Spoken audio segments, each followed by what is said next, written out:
In less than 24 hours, 5 students from Lloyd Comp High School will be en route to Quebec City for the National Skills Competition. The event is regarded as the Olympics of Trades, and the categories that will be represented range from mechanical CAD to website design. Kathy Lee explains how one duo team is preparing to bring home the gold. Although teammates Chris Lorenz and Mitch Revering won at provincials 3 weeks ago, they say the experience wasn't always smooth sailing. Right towards the end, we'd been shooting and getting B-roll for so long, and then we only had like an hour to edit it and put all the audio together and music in, and so we were pretty stressed out. Especially towards the last 20 minutes, I was getting pretty angry. Ways you can get the final. TV and video production demands a 2 to 3 minute video about Skills Canada and only 10 hours to complete it. So they've been working out the kinks for nationals. We'll definitely get out shooting a lot quicker, and we'll kind of have a plan in our heads beforehand a little bit and then throw the topic in there. And yeah, just get out shooting a lot sooner so that we have more than an hour and a half to edit. This is the second year Lorenz and Revering have competed in Skills Canada, and their teacher couldn't be prouder. It was incredible to watch them work, and they had great success last year. They came in 4th, and it was thrilling to see them come in first place this year. While the technical side needs a bit of work, Griffith says their strength was in storytelling. Definitely one of the edges that they had over a lot of the other groups is that they put a lot of time and consideration into what their final product was going to look like, and into the writing of the actual bits that they did on location at Skills Canada. Adding to improvements they'll bring to the table at nationals, Lorenz says they'll also repeat some things that have worked for them in the past. I find that too many of the teams take these sorts of things very seriously, and we've always kind of taken a humorous approach to it, and so far that's worked for us. So I think going on to nationals, we're going to try that again and see if it'll get us gold or somewhere near there. In total, Lloyd Comp took home a total of 8 medals at provincials. That include 4 golds, 2 silvers, and 2 bronze. Kathy Lee, Newcap News. The Red Hat Society met in Lloydminster today with representatives from chapters across the Prairie region. As Chris Campbell explains, the spunky women enjoyed the company of like-minded ladies. For no real reason at all other than to have a good time, the Red Hat Society gathered at the Legacy Centre Monday afternoon to have a light lunch and to enjoy some camaraderie amongst fellow Red Hatters. Because it's our turn to get out and have fun. We've raised our children and worked our work, and now it's our turn. About 100 Red Hat Society members from places like North Battleford, Vermilion, Edmonton and Maidstone were all in attendance, ready to show off their fanciest red and purple attire. It's a bunch of women that get together and have a lot of fun, and we play dress-up. Fortunately for people like myself, the only guy in the room, there are certain rules that are needed in order to join the Red Hat Society. First, you have to be a lady. Secondly, you have to own some red and purple clothing. I swear I only have red clothes. And finally, you have to want to have some fun.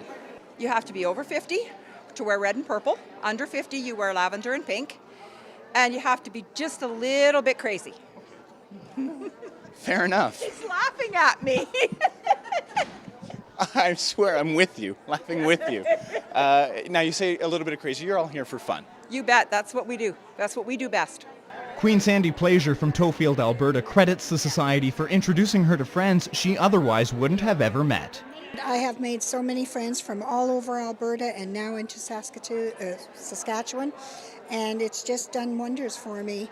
My husband just says, okay, see you next time. For Newcap News, I'm Chris Campbell.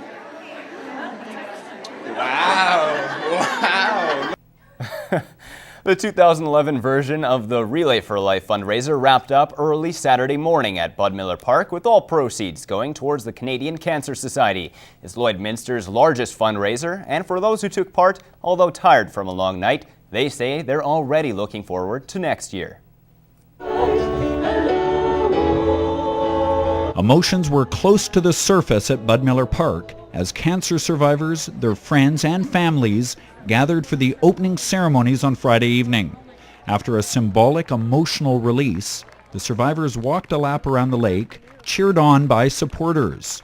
For many, this event is a fitting way to honor what they've been through. It just warms my heart. It just And I think of how many people are diagnosed with cancer that aren't here, but it just is overwhelming, the numbers that are. It brings you back to the time, I guess, that you were affected, and you relive the day that you're told that you have the big C, and it's quite an emotional roller coaster for me it was. It's probably more starting to sink in a bit now when you come around and you see all the other people and survivors, and it's up and down.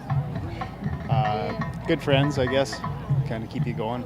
Family, of course. As relay teams got ready for their long night ahead, organizers shared in the enthusiastic atmosphere. This day obviously is the culmination of all our work, and we're just super excited. When you see all the survivors that will group together here before the lap and have their photo taken, that's why we do this, right? This year, 75 teams raised money and traipsed around the lake throughout the night on a path illuminated by some 3,500 candles. By morning, spirits were still high, even if tired. We have daylight, we have sunshine coming, and soon we can all go home. And before weary volunteers had finished packing up, organizers already estimated funds raised this year will likely exceed $300,000. We're just thrilled. The people in this community again come through and show their support for us, and we're so grateful. With many teams chipping in. This year it was New Cap, and they raised a little over $20,000 for us. And the private team was Nothing Walks Like a Deer, and they raised a little over $12,000. And all involved having a great experience. Lots of laughter, lots of tears. That's what relay's all about. Hooked up with people we hadn't seen for a long time and had a great time. Adding fresh herbs to any dish will boost the flavor when cooking with them. How to grow and prepare them can be a little confusing and a little overwhelming if not familiar with the variety of plants available. In this week's Fresh Favorites, Shauna Roshuk finds out how to get a start on an herb garden for the beginner grower. It's the start of the growing season, and fresh herbs are a great way to add freshness and flavor to all your food, and you can use them in your food all summer long. Now, Corrine, as a first-time herb grower, what are the best herbs to use, and how do we prepare them? Well, parsley, basil, and thyme are a really excellent and versatile start. If you have a little bit more room, I recommend adding dill or cilantro. All of these herbs grow really well in full sun, and they're just as happy in a pot as they are planted right into the ground. So really simple and easy for anyone to grow. And they don't take a lot of room. No, they don't at all. And they look and they smell wonderful. So now they're ready to use in our foods. How do we harvest them? Well, it's really simple. All you need to do is go out every couple of days and give them a little snip, and they'll continue to produce and grow all summer long. Okay, so now we've got an abundance of them. How can we use them throughout the entire year? What's the process? Well, all fresh herbs, all you need to do is take them inside, give them a good wash, and make sure they're very dry.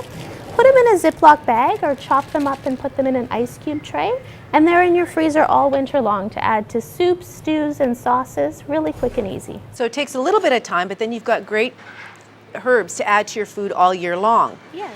That's all the time we have for this week's Fresh Favorites. I'm in the kitchen with Chef Corrine. Fresh Favorites is brought to you by Harvest to Home Market, your local connection to top quality Canadian products. Visit harvesttohomemarket.ca for daily specials.